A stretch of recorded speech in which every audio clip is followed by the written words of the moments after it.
Hi, friends, and welcome back to the last episode in our webinar series, Mental Health and Care, Coping with Stress During This Season and Beyond. I'm your host, Justin Coleman. In this series, we've discussed how this year has impacted our mental health with its challenges and its stresses. If you've missed any of our episodes, you may watch them on demand at amplifymedia.com and click the webinars link. In today's episode, we're discussing the moral injury the stress of this year has caused.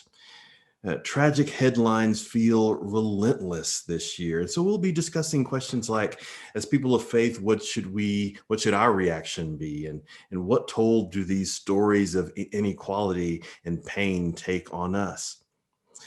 And as we prepare to begin, I'm so excited to introduce our guests for today's conversation.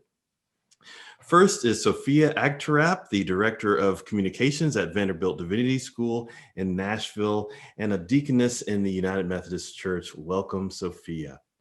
Thank you. It's good to be with you all today. And next is Brad Kelly, author of The Bible and Moral Injury and a professor of Old Testament and Hebrew at Point Loma Nazarene University in San Diego. Welcome, Brad. Thanks so much. Great to be with you. And finally, we have Padraig Otuma, the host of Poetry Unbound with On Being Studios and a poet and theologian from Ireland. Welcome, Padraig. Thanks, Justin. And hello, everybody. The term moral injury is most often linked to military service, but the topic is increasingly used in the news because of COVID-19. For example, a healthcare worker may experience the anger and guilt associated with moral injury if they don't have adequate resources for providing care to their patients. So to help people understand the difference between stress, burnout, and moral injury, how else is moral injury presenting itself during this year of historical losses? I can start, I guess, by saying that I think one thing important to say at the outset is when we talk about the difference between stress and burnout and moral injury is that there's not a strict difference there, that these things are related, that sometimes an experience of moral injury can create feelings of stress and burnout and the like. But the opposite's also true, that the experience of burnout and stress can lead to what we often label moral injury. So these things are related in complicated ways that we haven't quite sorted out yet. But I think probably what we might do at the beginning is center in on the word moral in moral injury and what we mean by moral when we talk about moral injury. And so for me, anyway, when we talk about moral, we aren't just talking about sort of your individual convictions about things, but we're talking about the kind of complex network of beliefs and values and behaviors that are always shifting and changing over time. But all of those are developed in and sustained in, shaped by relationships. And so when we talk about moral injury, we're talking about the ways that complex network of values and beliefs and behaviors in relationships can be affected, damaged, even wrecked by things that we experience in life, things that we participate in, or things that we even just witness, or a deep sense of betrayal, feeling betrayed by persons or systems or structures. And I think it presents itself a lot in the literature that I see, especially as a sense that our view of the world, or our view of others, or our view of ourselves is profoundly changed to the fact that we no longer see or experience the world or others or ourselves sometimes as good, that the virtue is lost. That what we once looked upon as sort of a good and moral person or persons or neighbors or a world, we're no longer able to sense that because of our experiences, what we've participated in or what we've experienced or witnessed. And it often leads to this sense of despairing. I think that's the way I would sort of characterize how it presents, that moral injury it's a despairing of the world, of sometimes of the self, sometimes of others, sometimes of God, that can come out of these events, presenting then in all kinds of ways. When I think of moral injury, I think of how necessary it is. I wouldn't prescribe it to other people, but I can't imagine a moral life being lived without moral injury. I think that the literatures of religion have so often been concerned with what is called confrontation and then some kind of conversion or repentance. And that is ultimately using moral injury as a stepping stone along the place where what you thought was moral, what you thought was your own purity, is injured, and your imagination of self is exposed through a revelation of your own privileges, of your own prejudices, of your inherent violence, or of your seeming benevolence in the face of deep atrocity. And so I see moral injury, and a concern I have is similarly with stress. With these things, a concern I have is that there can be an imagination put across that it is a good thing to imagine a life without these things. I think it's a terrible thing to imagine a life without moral injury. I need moral injury in my life. I compare it, when I was 19, I made really close friends with a friend from London who had moved across to Dublin, where I was living at the time. And it was the first time, the very first time in his life that he had ever thought about the fact that England had had a colony all across the world, in Ireland, and then much further afield as well. And he had never once in his life thought about that. And he said to me once, "Why don't you people like the English?" And he used that phrase, "you people." And I said, "Because we're speaking in English, and because you were here." And he went, "Were we here?" He hadn't a clue, and he was very well educated, and he had a Dutch mother. He had traveled across Europe widely, not much further afield, but certainly across Europe. So it wasn't like he had lived a kind of a life where the opportunity to be open, and he was morally injured because his imagination about what it meant to be English was invited to be fundamentally disassembled, not to be totally derogated, but he was invited into a new imagination to say, what I have learned about me may not be the story about me. And that is upsetting. And I was glad, because it should be. I didn't want him to finally be in despair, but I did wish him the invitation into truth. And so I think that an approach to moral injury as something that is revealing something that some people have known for a long time and other people have had the luxury, or perhaps the chosen luxury, of ignoring. There is something moral about moral injury. Mm.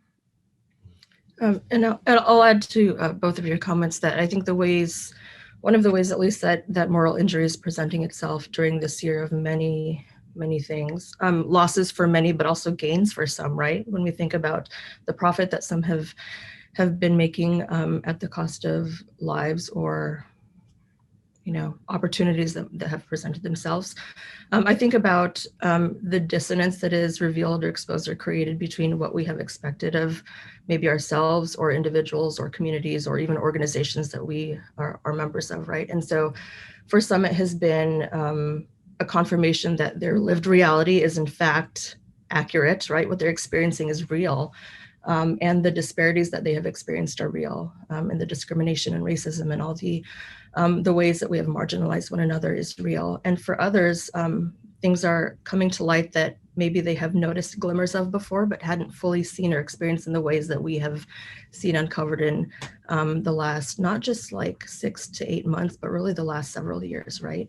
And so I think there's a dissonance in our sort of understanding of spirituality in ourselves. There's a dissonance cognitively and emotionally. And so now we're sort of left holding all of these things without the communities that we might typically call on to help us understand, reconcile, sort through. And so I think we're finding ourselves in a place now, and for some finding themselves even more isolated and distanced because of physical distancing, that we don't really know what to do with that and how to hold it. And so I think it adds to this sense of injury where we're sort of left with like, what do I do with all of this? Right. And so I think that's when we might call on our spiritual or faith leaders to help be guides in some way. But what do you do when you don't have some of those guides? What resources do you have available to you?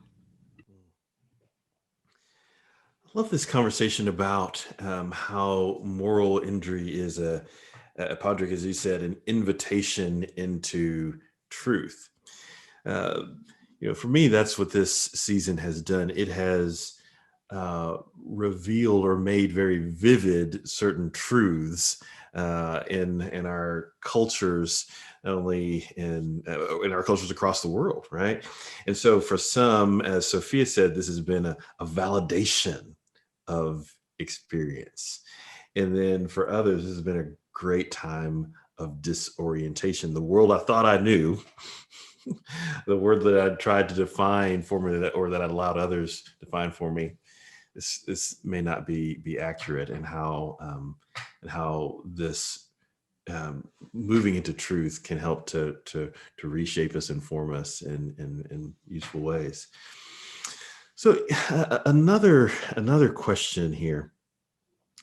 So new research from the Wellbeing Trust indicates that in addition to the deaths from COVID-19, that as many as 75,000 more people will die from drug or alcohol misuse and suicide. Now, these are things that they called deaths of despair because of the economic and cultural stress related to COVID-19. What advice do you have for pastors who are helping people sort through the insecurities of this year? Well, I don't think we're going in this order every single time, but I'll just go again to start with, just to say that, I think in a couple of words, I would say, be honest and encourage those who you work with and care for to be honest, to name and to give honest expression. Especially not only naming the realities, but naming the moral emotions that go along with that. And I think Padraig's exactly right in my view that one of the positives of an emphasis on moral injury has been a reclaiming of the value and the worth of moral emotions, grief, but also even feelings of guilt, feelings of shame, feelings of anger. These are things that are right and good. And I think so anything that you mentioned pastors, anything that pastors can do to encourage folks to be honest, to give honest expression to grief or anger or whatever it is that they're feeling in the light of these realities, and then to respond to those things with compassionate listening. And I would also, I guess, make the plea that that you also find ways to give them resources to be honest, resources for honest expression of grief or anger or whatever it is. And so obviously my work is around the Bible. And since we're talking to pastors, I guess Bible's kind of important. I really do believe biblical text can be some of those resources that we can give to people to allow them to be honest, to make honest expressions.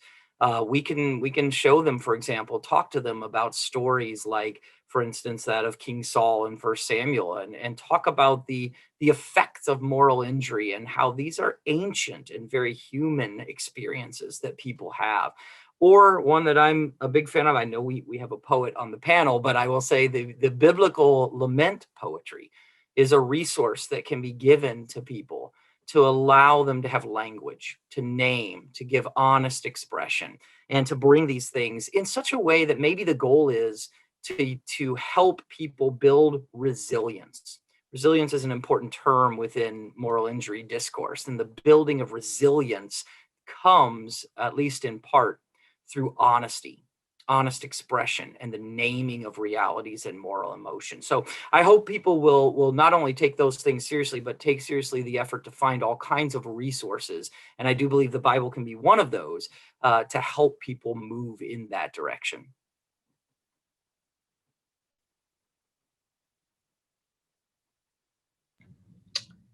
So when I think about this this question, there was a piece that Reverend Tracy Blackman wrote reflecting on this idea of moral injury, and she was talking about how after the killing of Michael Brown, it was the same young people who were missing from the churches who were leading calls for justice. And that sort of sent her down this path of reflecting, what was it that I or that we as a church needed to repent before we could even get to the work of justice making and seeking and reconciliation. And so I think about some of those statements that she made in this piece that I was reading, because I have to ask. I'm not a clergy person myself, come from a family of clergy folks, but for me the question is, what is it that we take a few steps back even before offering advice and resources? Is there something that is asking repentance of us, right? So maybe even before this pandemic, would we have noticed some of these things that are rising up and bubbling up to the surface? The needs of our congregation, these deaths of despair that were always occurring, maybe are now more exacerbated and are brought to light, but have always been occurring. And so what is it that we have been missing as faith leaders in whatever roles we find ourselves? Where have we missed some of those opportunities up to this point and have been able to not take notice prior to this pandemic of racism, COVID, economic insecurity, and what are the struggles that we are even experiencing as leaders in our congregations and denominations and even organizations that if we accepted the invitation to be more vulnerable about even our own experiences with our congregants, what might that also build in terms of relationship with them, and before offering resources and advice, that we would even share the struggles that we might also be experiencing to build a deeper relationship, so that advice is even well received, right? Because I think the first step when someone is in need of assistance is not to offer advice and in a website and a hotline, maybe, though those can be helpful, but I think is to maybe take a step back and ask, perhaps, how did we get here? I think there has been the increased businessification of congregations of religious people over the last number of years. Congregations with strategic plans, and how difficult it can be sometimes to get in touch with your pastor, because it would be as difficult to get in touch with your boss of a large corporation. Ways within which the professionalization of religious life has, I think, sometimes for really, really good reason. I'm not saying that it's done for silly reasons. I think sometimes for really, really good reasons, because people have got projects that are going on. But I think one of the invitations, necessary invitations of this last year, has been a resurgence of the recognition of the importance of parish visits, or whatever you call it.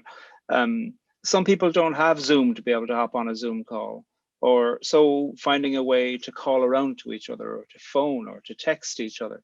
I'm a member of the Corrymeela community, and the guy who leads the Corrymeela community has texted me once a month for the last year, just to say, thinking of you today. We, with the members of the community, we each have a day when we remember each other, and a different day of the month. And it takes him a few seconds to send that text, but I know that it just makes it easy for me to pick up the phone, because it's never more than a month than when I've heard from him. And I think finding ways within which these simple things are being done, and that these things, I'm not sure that we should be trying to commodify them or market them.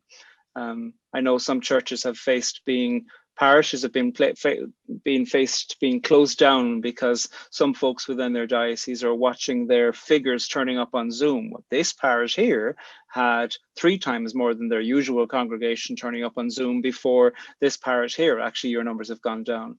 And I think ways within which the numbers game has been used has been often lacking theological inquiry.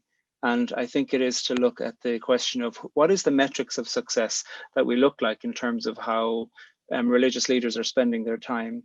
And often I think it is the very simple things like a phone call that are much more significant. On another level, and I think this is a moral injury level, and I am going to sound very foreign when I say this, so I was about to say forgive me. I'm not sure I want to be forgiven, but I do find the American healthcare system to be bewildering. And I think advice for pastors in the context of a pandemic is to look at the crisis of leadership, to look at the way within which truth has been spun, to look at the overwhelming numbers in the United States in comparison to other countries. Other countries have had much higher numbers, but some countries have not been frightened to speak the truth. And what seems bewildering to me sometimes is how healthcare is seen as a private issue. And by making it a private issue, you are relegating it to be a deeply inequitable issue. I know I'm not telling you something you don't know, but I think a piece of advice is to recognize that healthcare, and that includes mental health care, is a spiritual issue, and it is a public issue, and it is an issue that pastors should be involved with. That won't be solved by doing something this week. That's a much bigger issue. But I've tried to understand, but I don't understand the American anxiety about nationalized healthcare. In many ways, Sophia, were you gonna say? Yeah. If I may, just really briefly, Patrick, you brought up something that reminded me years ago when I worked at a different university. We were experiencing economic austerity, financial austerity, and our dean at the time reminded us, we are not asking you to do more with less. We are asking you to do less with less. And even though some may have sort of got into a rhythm of what work looks like or what ministry looks like amidst this pandemic and all the other crises that we're experiencing, I hope and I pray that there is no district superintendent or bishop or someone who you report to that is asking you to do more in this situation. And if they are, I hope that you find the courage to say something about that. It is wrong to be asked to do more given this current situation. And so for me, that's just like, if I can say one thing and people walk away with one thing from this, it is that this is an opportunity to rethink what ministry for us looks like and what our congregations look like and what congregational care look like. And so, we invite you to take this opportunity to reimagine, in this 8 or 9 months that we've been working from home and doing ministry in all different ways, even if it doesn't continue beyond a vaccine and beyond what our faith lives may look like months to a year from now. What is it going to look like now? Because that's what's in front of us. And so I implore folks to really take the opportunity to, as they're sorting through these insecurities of the year, take the invitation to rethink what ministry looks like, what care for yourself looks like, and what care for your congregations and families look like. Thank you so much for saying that, Sophia. I would like to have that dean that you had, so send them my way. And Justin, I know I hear some connections forward to the next question. I don't want to hold that up, but I just want to say one of the themes that struck me as I listened to that was the need for pastors to, of course, find that balance between self-care, but also be willing to talk about these things in open ways when they are not maybe getting talked about or not getting talked about in helpful ways at all elsewhere. And I've had the experience many times over this past run of months that we've had, and even before that, of going to churches and being at churches, and you'd have no idea that anything was even going on in the world from the experience that you got there in a worship service or something. And so I know it's obviously difficult to do, and that's one of the reasons I think the Bible is a useful resource, among others, for this. But that ability to talk honestly and openly can be good for others, and I think good for one's own self as well. So I really appreciate hearing that need from our conversation here. Mm-hmm. And one of the themes I've heard in our conversation here is theme of privacy and how deconstructive it can be. So whether Brad, as you were just talking, whether you think in the religious space, once you enter into the space, in person or digital, that all the matters of the world need to be left out because we've got something else to talk about here, or privacy, around healthcare, as Padraig mentioned earlier. We tend to be an intensely in the United States setting to be an intensely private culture. And there are areas of privacy that make sense, right? But then there are also areas that that do deconstruct. And so, what I'm hearing is, connection helps to mitigate the despair that we're talking about, and we churches can be places that can facilitate deep connection. But we also want to be careful, as Sophia said, about overworking to the detriment of the religious workers who are seeking to help, right? So, Brad, one of the things you mentioned earlier, you talked about moral emotions. It reminded me of something that was said during our first webinar, as we were talking about certain practices. Someone brought up the practice of the Ignatian practice of the daily examen, and how that helps us to reflect on our emotions. So, the impact of prolonged trauma doesn't often go away. So, what advice do you have for a couple questions? What advice do you have for people who are suffering now? And then what practices or spiritual disciplines can people put in place now to help them deal with the moral implications of this year and the days to come? Yeah, I think somebody else has to go first on this one. I just want to say that. I'm happy to go first. I think seeking help when you're suffering is really important. I think often there can be a shame about suffering, and that shame can keep you quiet. And that shame focuses you on an intensification of a personal experience that actually, when shared, you might realize the shame doesn't need to be so intense. That mightn't even take away the circumstance, but it might lessen the shame. And so there are all kinds of services, of course, within the congregation, within friends or family or neighbors. And then if none of those seem trustable, and I understand that trustability and confidentiality is important, there are helplines too that are filled with people who are so used to turning up for someone who is at the end of themselves. And they won't be shocked or disappointed in you or judgmental, that they are literally trained to say, that's what I'm here for. And they also don't think that the person who's on the end of the phone line asking for help is entirely defined by that experience. Because, I'm sure some people who work on those phone lines work there because they were there at some point in their own life too. And they are living testimony to say that the story that you're experiencing right now may not need to be the final or the only story of yourself.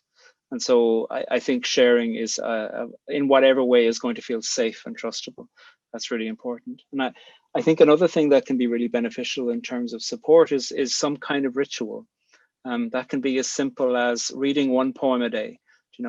Buy the magnificent collected works of Lucille Clifton, or borrow it from the library and keep on borrowing it until they tell you can't anymore, and read one of her poems a day. They're about 8 to 10 lines long, each of them. If you have the interest to write out a prayer a day, during one of the worst years of my life, I read through the Confessions of St. Augustine, and his chapters are really small, usually just a paragraph. And I'd read a few of those paragraphs, and then I'd write a reply. And usually my replies were telling him what an idiot I thought he was. And it charted out a year when I couldn't turn to faith, but I was able to turn to this complicated, worrisome character of St. Augustine, because I found something in common with him. I didn't need him to be perfect. He was as broken as I was. And I turned to the end of that year and realized, my God, I've written a book to Augustine. And that book I keep with me. I've never shown it to anybody, and I probably never will. But it is a testament to how ritual can save you. And I think finding the ritual that works, you'll be surprised, I think, to discover at the end of a month that, my God, I've managed to write 15 times in this month a paragraph. These are 15 paragraphs that help me chart through, and that can give something great. So I think reaching out for help and then finding some kind of ritual that suits you. That might be a walk with your neighbor's dog if they have a dog, or whatever it might be. It can do something really magnificent. Yeah, I'd like to just second that, and to say that one of the things that came out of my study of looking at, I was looking particularly at biblical ritual related to war, in particular post-war kind of rituals. And one of the things that came out of that was the significance of rituals, not just at the individual level, but communal rituals that one would engage in. And there's a variety of these in, for example, the Hebrew Bible, that range everything from, and I find this really interesting, purification rituals that take different forms, that both acknowledge that something is not right, things are broken, maybe even that I've been involved in things that are not right, but also allow a way to process that and feel a sense of doing something about it. Other kinds of commemorations and memorials. And then, of course, we've already mentioned lament, goes right along with the poems. And I want to stand up for the importance, right along with Patrick, of embodied acts and even symbolic practices, and to encourage that they be done at the personal level and as much as possible in this setting, in communal sorts of ways. And one that I would add that maybe doesn't get talked about too much, but does show up in some of the literature around moral injury, are what are often referred to as acts of repair. And acts of repair are often small, very local, little things that one might do to benefit someone else or to benefit a garden in the community or something nearby. But the importance of acts of repair is not necessarily that you're actually fixing anything, but it is a testimony to the fact that that good still can occur in the world. There still can be good things. I can still participate in and find things that are good. And so encouraging folks to look for opportunities for acts of repair, no matter how small, no matter how local, I think is another sort of important symbolic practice, embodied practice. One thing I feel like we've learned from trauma, and I'm thinking here a little bit of the older but significant work by Bessel van der Kolk, The Body Keeps the Score, is that we are embodied and we are affected bodily by trauma. And that's, of course, more obvious now when we're dealing with an actual virus or something, but it goes beyond that as well. And so anything we can do that is embodied practices and to do them in even communal ways, I think is an important practice that can happen in the face of and hopefully building some of that resilience. So I love that. I just want to second that. And for my reading, I see that all over the biblical text, particularly in response to moral distress and moral suffering. And if I may add, for those who are experiencing suffering and trauma now, I would say to name those things and recognize that they're real. I think in a time now where we don't know who we can trust because of all the various media sources and an administration that continues to share not accurate and not factual information, especially when it comes to something as serious as this COVID-19, it makes it hard. And then we feel gaslighted, like, do I know what's real anymore? And so I would say for those who are experiencing suffering now is to recognize that they are real and to just name that. And that trauma is, as you've all mentioned, is communal. And so when a community experiences trauma, like we're all carrying it, right? And so we're carrying it in different ways and to name that as well. As a communications person, I like to remind folks to examine your media intake, but not just media intake, but also media production, right? So what are we sitting there scrolling and continuing to just sort of ingest, whether or not we're spending 5 seconds or 5 minutes looking at something, because how is that then being infused into our speech and our actions and our bodies, right? How are we holding that? And then what are we putting out? What are we saying in relation to that? How are we continuing to spread good or unhelpful pieces of information? And then when it comes to practices, I find it very interesting that we're dealing with a pandemic that is so related to respiratory and to our breath, right? But oftentimes we don't notice our breath. But those who might do yoga or actually do spend some time doing these embodied practices, breath is something that you take notice of. And so I would say in a time where it's hard to feel grounded and hard to feel sort of like something tangible and what's real, to notice your breath and to just put your hand on your chest or feel your pulse and just take a few breaths and bring yourself back to the present moment. It could be something like running your hands under water and feeling water and hearing the water. It could be lighting a candle and just kind of focusing on that flickering flame. It could be just like taking a walk with your bare feet so you can kind of just feel the sensation of like grass or dirt or pebbles under your feet. And then I'm horrible at continuing practices. Like I have many journals on my shelf that are that are half used, but I'm trying. But there's one journal that I have that I picked up this past weekend with my family, and it's 1 line a day. So maybe you commit to writing 1 line or 1 sentence or phrase or even a word a day, right? And by the time you know it, you have like a book or a collection of words and phrases that have reflected the last month or the last year of your life.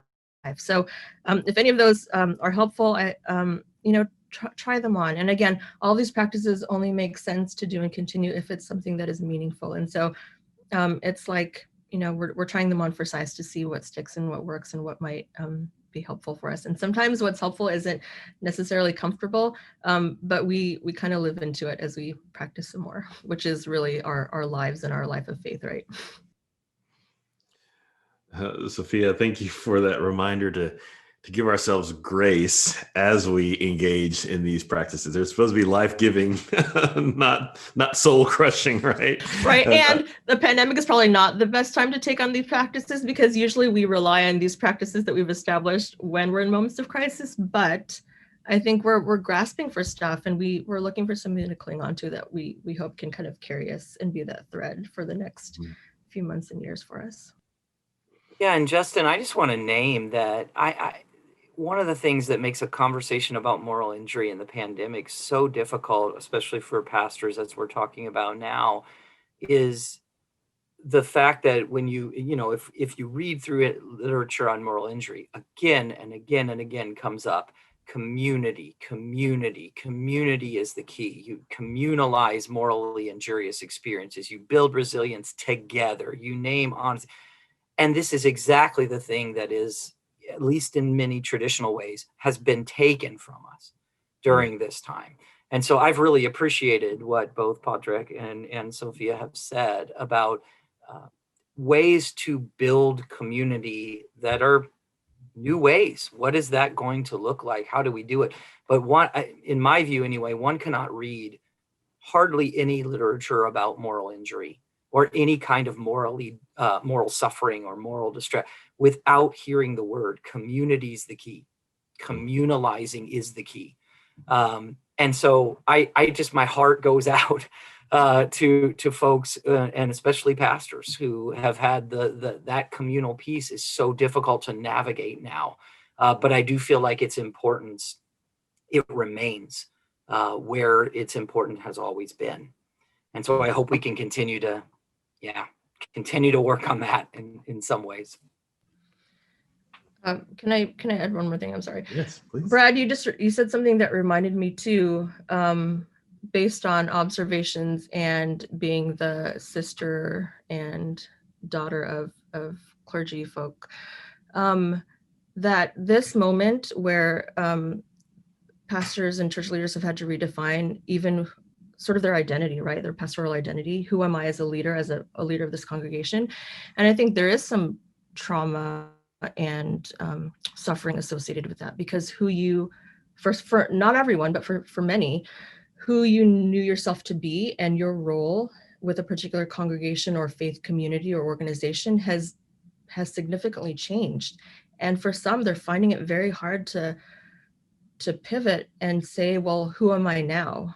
Right. And so I think that should be named too, that we have clergy folks and pastoral leaders experiencing that and not knowing what to do with that. So, in the midst of caring for a congregation and family and friends and other communities that they offer, leadership, they're also dealing with like, who am I? Like this sort of crisis of identity. And for some, like not receiving a whole lot of support from those they report to. And so I think that is also that's a little bit of a crisis, I think, because when you as a leader don't feel that you have care, what are you drawing from? How are you then going to replenish sort of that well and then pass that on without running on empty, right, to the rest of your congregation and others with whom you are in relationship with? Yeah, I feel like we should ask Justin if he wants to testify about the struggle that is that is real right now on that. The struggle is real, and I could testify for a bit about that. I do, however, want to mention one thing that was said earlier before it escapes me that I thought was just really powerful. So when we were talking about speaking up, one of the things that was said is don't be surprised. So one of the things that I think keeps people from talking and speaking their truth is this sense that I think other people might be surprised that this is going on with me. And our cultures kind of have this sanitized way of doing confession and lament sometimes. That means that, if it's too messy, I really can't share it with the broader community. And so one of the things that I shared with a colleague not long ago is, when someone says something, don't be surprised. Don't say, oh my gosh, I can't believe that's happening with you. Don't say that. I think what we learn just being with one another and learn from ourselves is, we'd be surprised at what people are carrying. Anytime you show up virtually in a space with others or in person, we'd all be surprised at what one another are carrying. So don't be surprised. And then, as we've said, find ways to give permission to people to speak up and talk about what's true about their lives. So, in addition to the illness, death, and economic loss of the year, we're also in the midst of this great cultural shift. So how can pastors better serve as allies to activists and people on the margins as they deal with the additional stress of systemic inequalities?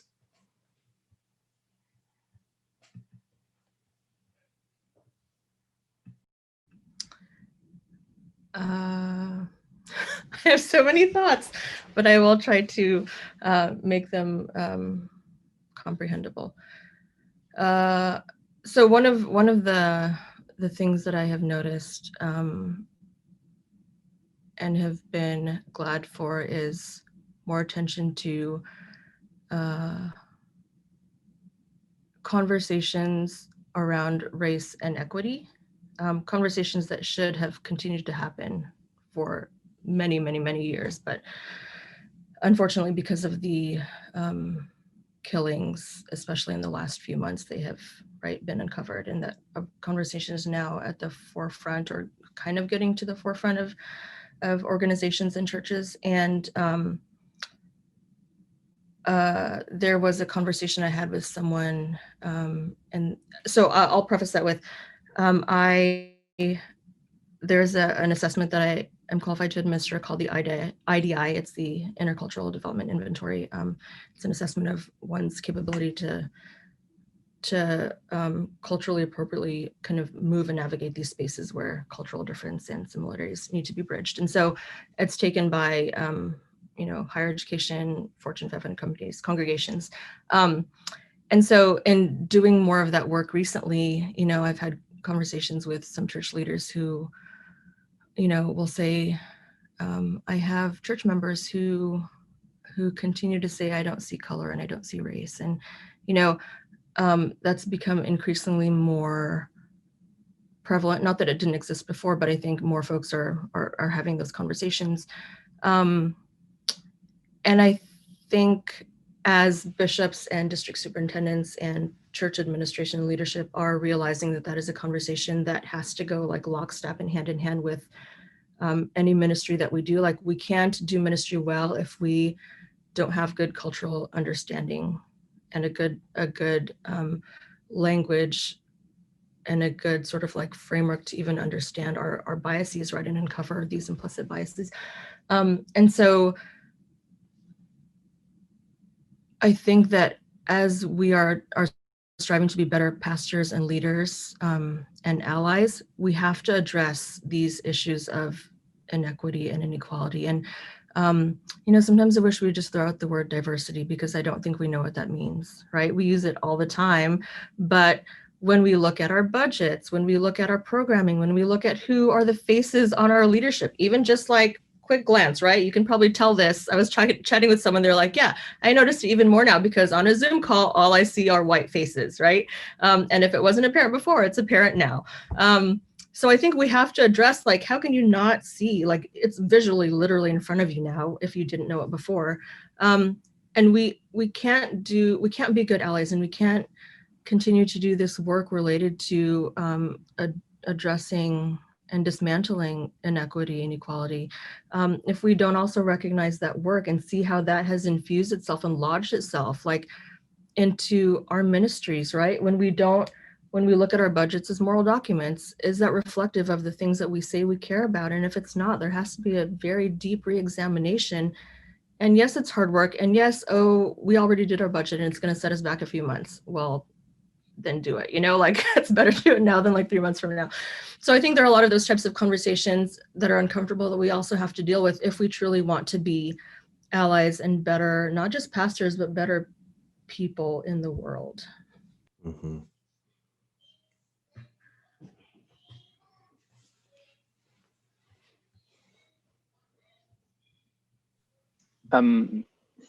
I'm struck by what Brad's been saying earlier on about paying attention to biblical literatures, paying attention to systemic power, to empire, is nothing new. Sometimes I hear people say, oh, this modern turn in biblical literature to pay attention to power, like, that's not a modern turn. Biblical literature has been paying attention to deconstructing and critiquing power since biblical literatures arose. And I think maybe some people choose not to read those. Okay, so maybe that's changing if people are beginning to choose those. And I don't think paying attention to systemic analyses is a liberal concern. I don't think it is antithetical to a conservative project to pay attention to that either. And so I think that paying attention to the fact that I think biblical literatures are interested in our discomfort as congregations, and interested in shifting ground beneath the feet of people who have it perhaps reasonably tolerable in their life, that I think is a demonstration of faithfulness rather than a derogation of the practice of faith. And there are all kinds of literatures around there that support that. I think of Renee August, a theologian in South Africa, and the work that she does. There are so many ways within which post-colonial theology can be looked at, a quick Google search, and to find all kinds of voices and projects and practices that are doing that. I think those are really important. Recently, Krista Tippett, who I work with, she's the president of On Being. She interviewed Brian Stevenson of the Equal Justice Initiative, and it's extraordinary I think a lot of folks in the States knew of him. I didn't. And hearing his work, I was familiar with the book Just Mercy, and paying attention to the work that he has been doing. And he is just one of many faces doing this work, and speaking about the already magnificent work that is happening, and work where these seemingly so-called secular institutes are actually fluent in the language of religion, and would be thrilled if religious bodies, if congregations of communities of faith reached out. It's not like the other, it's not like his initiative or any of the others would be like shocked to hear from a church. There probably loads of them go to church. And I think sometimes this sacred secular imagination really is demonstrating that folks who go to church don't have a great public imagination, rather than the imagination that the secular world is against them. I think if congregations decided, let's reach out and get in touch with a local shelter for people who are experiencing gender-based violence, the local shelter will be delighted rather than scandalized at thinking that, because the local shelter know full well that there is gender-based violence happening within the congregation in the church. The local shelter won't be shocked to have to provide support and connection. And I think finding ways to reach out, to get in touch, and to have a network of relationships around the place. Often, I think, and I have sympathy for people in positions of leadership are exhausted because they're not paid for all the work they're doing, and leadership is lonely. But I think one of the reminders is that in leadership and in religious leadership, people aren't being asked to be the everything. But what can be really helpful is if you know a lot of people to say, look, I can pray for you and keep in touch, but I know somebody who can actually help. Here's their number. And I trust them and they're great, to begin to point people towards those services that are professionally provided for and have those proper supervisions. And I think that can be a really beneficial thing, to not see that those so-called secular aims of justice are secular. I think they are deeply about human dignity. And that is something that people in religious congregations, as well as outside of that, have in common, about the question of human flourishing and dignity. Yes, thanks. I think we're reading from the same notes a bit. I'll just basically just co-sign that I do think one of the things that pastors not just could do, but should do in response to this question is use Scripture. Use Scripture to talk about these issues and to be the kind of ally, because I do think it's true that now I come from a lot of evangelical circles, so there you get a dose of Scripture has nothing to do with these kinds of things, or these kinds of things are liberal socialist agendas that are contrary. And yet, on the other hand, mainline churches often still have a sense that Scripture has nothing to do with these issues, or is problematic for them in some way. And that certainly can be true.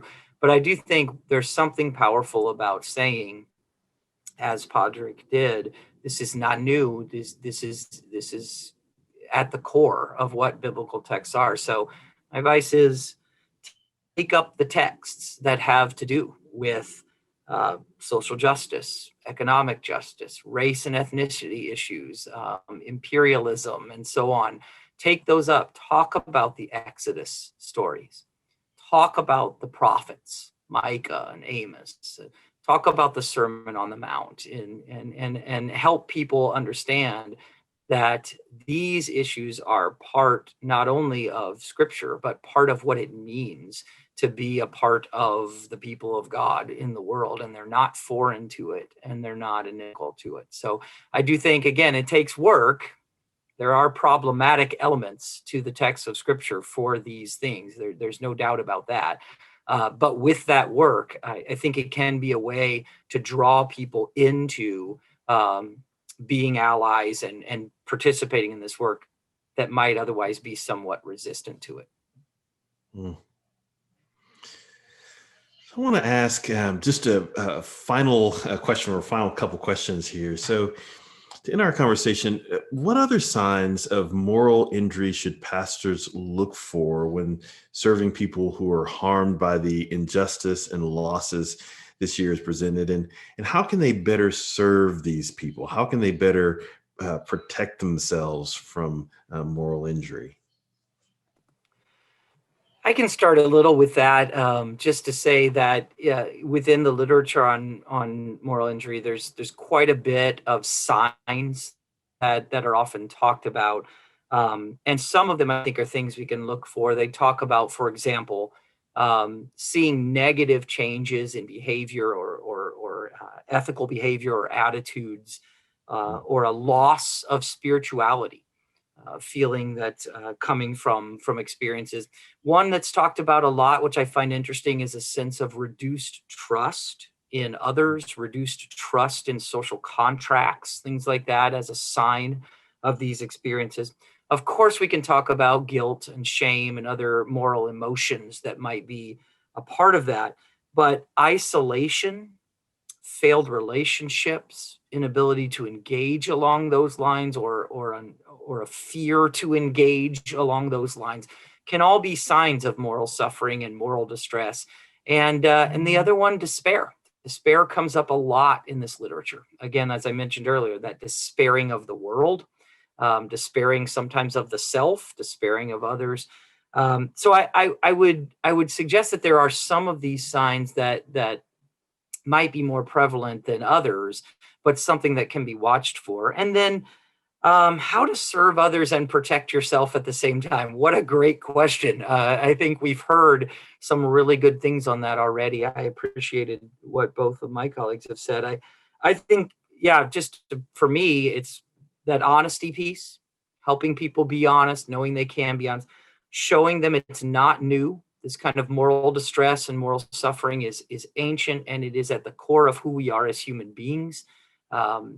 And then I still am a believer in those acts of repair, however small they may be.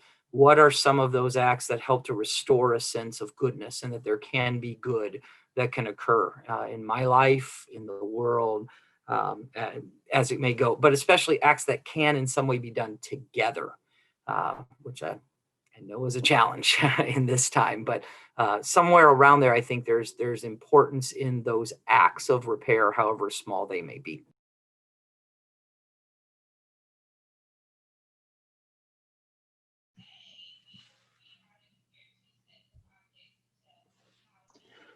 I'm very interested in poetry, and I'm very interested in poetry that unfolds into its own surprise. I don't think too many people write poetry where they know exactly where it's going to end up. Or even if they know where it's going to end up, they may not know how it's going to get there. Mm-hmm. And when I turn on the radio, I am bored, often, sometimes outraged at how utterly predictable conversations are curated on the radio, where let's get this person on the left, this person on the right, to have a script that we could actually write in advance. And, all of these intolerable things will be said. And I don't think that any possibility of some kind of human encounter is being curated. And I think that is a moral injury in terms of our listening capacity, our awareness about what it's like to have the moment of saying to somebody, I heard this extraordinary thing on the radio. And somebody might say, that person would vote differently to you. And you go, I don't care. I heard this extraordinary thing on the radio. And I heard these two people who deeply disagree with each other and would vote very differently have an encounter on the radio or at my church or wherever, where I wondered what's going to happen rather than I know exactly what's going to happen. And so I think recovering the morality of surprise is a really important thing, and finding ways in public leadership to think, how can we curate what surprise might look like in public? And not doing that to gloss over controversial topics, if you want to call it like that, but finding a way where we can begin to address the suspicion of hope that has become tolerable. And I think the suspicion of hope, I suppose that's just another way of saying despair. The suspicion of hope is a terrible thing to happen to the human person. And hope isn't the same thing as a strategic plan. I think strategic plans might come from hope, but hope is a muscle that we flex. Faith, hope, and love. It is up there in the Christian texts as something to hold on to in an enormous way. And I am interested in finding ways where the possibility of hope can be nurtured, not because you can say, I can guarantee it'll work out, but because to say, I can guarantee we need this, especially in the face of its opposite. And that's what gives me hope. Is to be reminded over and over again of that. I'd be remiss not to quote poetry, and so Emily Dickinson, hope is the thing with feathers. And I love how she says that. It's only one of 3 poems that she has. It is one of 3 poems that she has about hope. She wrote them throughout her life. Another one is, hope is a strange invention, a patent of the heart. And in another place, she talks about hope as an electric adjunct about which not much is known. So she seems to be fascinated by hope, like some little machine that attaches itself to the body, that keeps the body going, like a little bird, perhaps a little clockwork bird that's necessary. And I think surprise and hope are not on the soft edge of civic life; they are at the heart of it.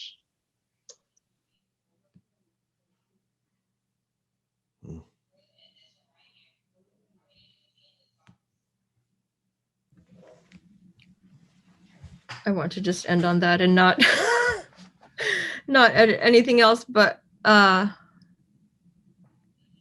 yeah, maybe I'll just leave it at that. But I will say I love the idea of hope being what animates us and what moves us and what causes us to then come up with strategic plans, or causes us to re-examine what our budgets look like, or causes us to cast a vision where all might be served and all might thrive.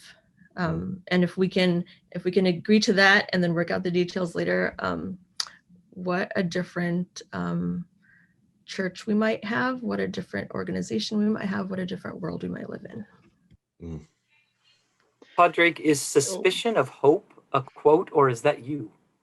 Oh, that's me. I love that. I think that's a profound way to talk about moral injury, and the kind of moral injury that we're seeing right now around us is that people are suspicious of hoping. Yeah. And that has an incredibly detrimental effect on the human person and community. Sophia's image earlier on of a shelf full of half-used journals has stayed with me, because one of the things, because I think it's brilliant, because you narrated it with such ease, and I think the recognition to say that this isn't a list of things abandoned. This is a list and a physical demonstration of things tried, and you keep trying and keep on looking and finding the one that might work. And I think the question is what is it in us that keeps us trying those things? And I think that is one of the clockworks of hope, is to say that I keep on trying those things, and you'll find the right one. And actually, you'll probably find, when you find the right one, that you were doing the thing the whole way along. When you go back and look at all those half-used journals, to say, I've been doing it all along. I'm not actually starting today. I've been starting 10 years ago. And I think it's a beautiful image that you use, but I think it's got a public value too, to say, what would it be like for our civic bodies, our denominational bodies, our local and national governments to have shelves full of good ideas that they've tried, to say, no, we're going to keep on trying and improving. So thank you for that, Sophia. Yes, no, thank you. And I think I've become more comfortable with those attempts to say, I'm not going to toss this half-used thing. I'm actually going to leave it as a reminder, and we have been so conditioned in many settings to produce perfection and right.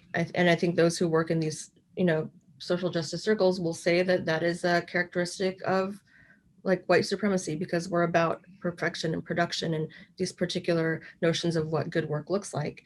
But I would invite people to, leave up those half-finished attempts of things, because as you notice them, then you'll be reminded of like, I tried that once and maybe I'll try it again, even though it's been a few years, right? And that's a great practice to have, because then you've got reminders kind of scattered all over your life and your house, and it might spark something that you had sort of like let lay follow for a while, and now it's time to start again. Friends, this has been a delightful conversation today. Thank you. Thank you so much to our panelists. I appreciate all of your insights today. And thank you to our sponsor, Amplify Media.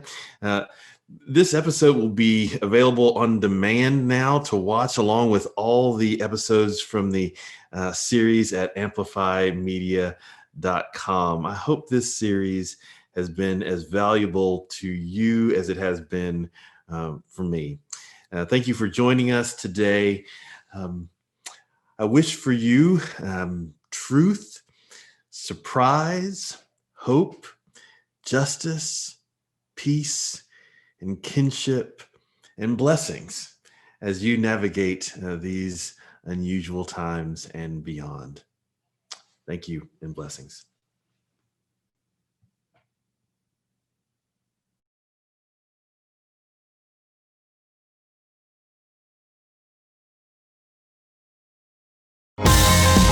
Amplify is an easy-to-use multimedia platform that will allow your congregation and community to discover, customize, and share diverse resources that encourage deeper discipleship and equip you to pursue your mission with greater impact.